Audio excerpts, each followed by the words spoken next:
This channel does not promote any violent, harmful, or illegal activities. All content provided by this channel is meant for an educational purpose only. CAA সুসংবাদ 2014 সালের পরের document থাকলেও আবেদন করতে পারবেন। অর্থাৎ এতদিন আমরা কি দেখে আসি 2014 সালের 31শে ডিসেম্বরের পরে যারা কিন্তু এদেশে এসেছেন ডকুমেন্ট বানিয়েছেন তাদের কিন্তু কোনোভাবেই এই সিএতে আবেদন করতে দেওয়া হবে না বা তারা কিন্তু করতে পারবে না।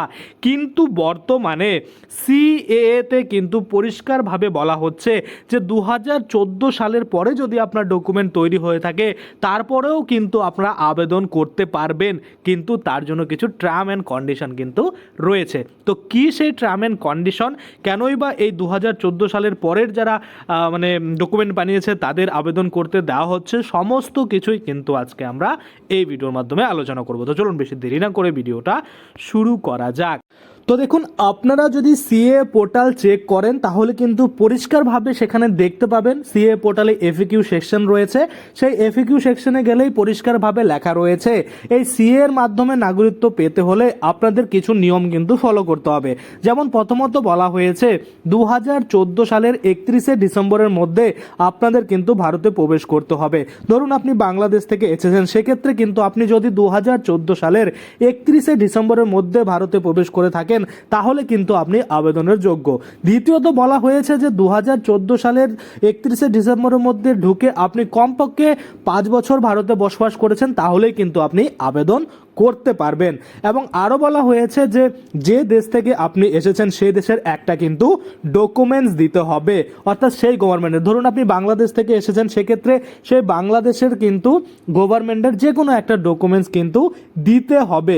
এই ডকুমেন্টস যদি না থাকে সেক্ষেত্রে আপনারা কিভাবে আবেদন করতে পারেন এই নিয়ে অলরেডি ভিডিও রয়েছে, সেটা কিন্তু আপনারা দেখে নিতে পারেন। তো জানুন, এই যে সিএতে আপনারা আবেদন করতে গেলে এই নিয়মগুলো রয়েছে, সাথে সাথে একটা ভারতীয় ডকুমেন্টস তো লাগবেই, অর্থাৎ আপনি এখানে থাকেন এখানকার আধার কার্ড ভোটার কার্ড যেটা আপনার আছে সেটা তো লাগবেই। তো এবার কথা হচ্ছে 2014 সালের পরে যে ডকুমেন্টসগুলো তৈরি হয়েছে, ধরুন আপনি 2020 সালে বা 21 সালে বা 22 সালে 23 সালে 24 সালে আপনি নতুন করে Aadhaar card voter card PAN card আরও যে অন্যান্য নথি রয়েছে সেগুলো আপনারা বানিয়েছেন, সেক্ষেত্রে আপনারা এই সিএ এর মাধ্যমে নাগরিকত্বের জন্য আবেদন করতে পারবেন কিনা।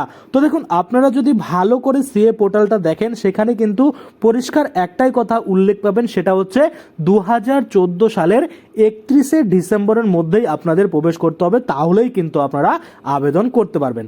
এবার আপনার আধার কার্ড বা ভোটার কার্ড বা প্যান কার্ড যদি 2020-25 সালে তৈরি হয়ে থাকে সেক্ষেত্রেও আপনারা আবেদন করতে পারবেন। তার জন্য নিয়ম হচ্ছে অবশ্যই আপনাকে কিন্তু এই 2014 সালের 31শে ডিসেম্বরের মধ্যে প্রবেশ করতে হবে, সেরকম কোনো একটা নথি কিন্তু আপনাদের দেখাতে হবে। ধরুন আপনি এখন 2021 সালে বা 22 সালে বা 23 সালে নতুন করে ভোটার কার্ড বানিয়েছেন, আপনার 23 সালে তাহলে ভোটার কার্ড তৈরি হলো, কিন্তু এটা আপনার 23 সালের ভোটার কার্ড অবশ্যই তৈরি হলো বা আধার কার্ড অবশ্যই তৈরি হলো, ডেট এটাই রয়েছে, কিন্তু আপনি আগে প্রবেশ করেছিলেন 2014 সালের 31শে ডিসেম্বরে আগে প্রবেশ করেছিলেন, সেই রকম যদি কোনো ডকুমেন্টস থাকে, ধরুন আপনি 2014 সালের 31শে ডিসেম্বরের আগে প্রবেশ করে আপনি কোনো এক বাড়ি এগ্রিমেন্ট করেছিলেন বা কোনো রেন্টে থাকতেন বা যে কোনো ডকুমেন্টস হতে পারে, আপনি এখানে এসে কোনো স্কুলে ভর্তি হয়েছিলেন সেই ডকুমেন্টস হতে পারে, আপনার কোনো মামলা ছিল সেই যে কাগজপত্র সেটাও হতে পারে, যে কোনো নথি যদি আপনাদের কাছে থেকে থাকে সেক্ষেত্রে আপনার দেখা যেতে পারে আপনি দোকান করতেন, সে ট্রেড লাইসেন্স হতে পারে,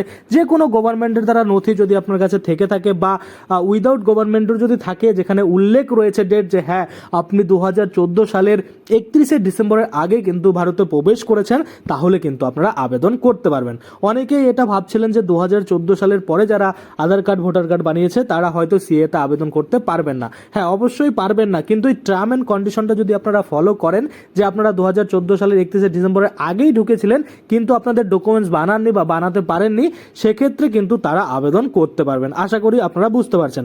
এবার কথা হচ্ছে যাদের কাছে বাংলাদেশের কোনো ডকুমেন্টস নেই বা আপনি যে দেশ থেকে এসেছেন সেই দেশের কোনো ডকুমেন্টস নেই, সেক্ষেত্রে কিন্তু আপনারা কিভাবে আবেদন করতে পারেন। এবার অনেকেই হয়তো ফলো করেছেন বা দেখেছেন যে শিডিউল 1 শিডিউল 2 শিডিউল 3 রয়েছে, বা আপনারা বলতে পারেন শিডিউল এ, শিডিউল বি এবং শিডিউল 3, তিনটা ডকুমেন্টস কিন্তু চাওয়া হয়েছে, বা 3 রকমের ডকুমেন্টস কিন্তু চাওয়া হয়েছে। যেমন শিডিউল 1-এ বলা হয়েছে আপনি বর্তমানে যেখানে রয়েছেন অর্থাৎ ভারতে রয়েছেন, এখানকার গভর্নমেন্টের টোটাল 19-20টার মতো ডকুমেন্টস রয়েছে, যে কোনো একটা আপনাকে দিতে হবে। এটা একদম ইজি, আপনারা দিতে পারবেন। কিন্তু যারা বাংলাদেশ থেকে এসেছেন, বাংলাদেশের ডকুমেন্টস নেই, সেখানেও কিন্তু বলা হয়েছে যে 9টা ডকুমেন্টস রয়েছে, আপনি যে দেশ থেকে এসেছেন এই 9টার মধ্যে যে কোনো একটা দিতে হবে। তো আপনাদের কাছে একটাও অ্যাভেলেবেল নেই, যার জন্য কিন্তু শিডিউল সি বা শিডিউল 3 কিন্তু রয়েছে, যেখানে পরিষ্কারভাবে একটা ফর্ম দেওয়া হয়েছে এবং সেই ফর্মে কিন্তু আপনাকে ডিক্লারেশন দিতে হবে যে আপনি কোথা থেকে এসেছিলেন, কত সালে অনুমানিক ঢুকেছিলেন, সেই যে ডিটেলস, আপনি ওখানে কোথায় থাকতেন, সেই যে অ্যাড্রেস, সেগুলো কিন্তু দিতে হবে। শিডিউল 3 আপনারা চেক করে দেখবেন। তাছাড়া আমি আপনাদের কিন্তু ফর্মটা ফিল আপ করেও দেখিয়েছি এবং কোথা থেকে এফিডেভিট করতে হবে, কার কার সিগনেচার লাগবে, সমস্ত কিছুই কিন্তু ডিটেলসে দেখিয়েছি।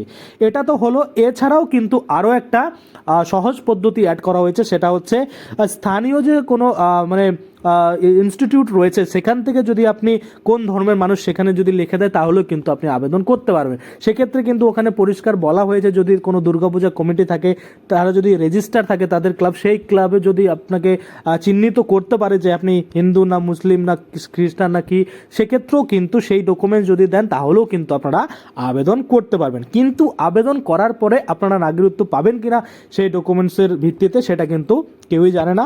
যারা আবেদন করেছে তারাই বলতে পারবে। কিন্তু আবেদন কিন্তু আপনারা করতে পারবেন সেই ডকুমেন্টস দিয়ে, বা আপনাদের যে অ্যাপ্লিকেশন সাবমিশন, সেটা কিন্তু আপনারা করে দিতে পারবেন।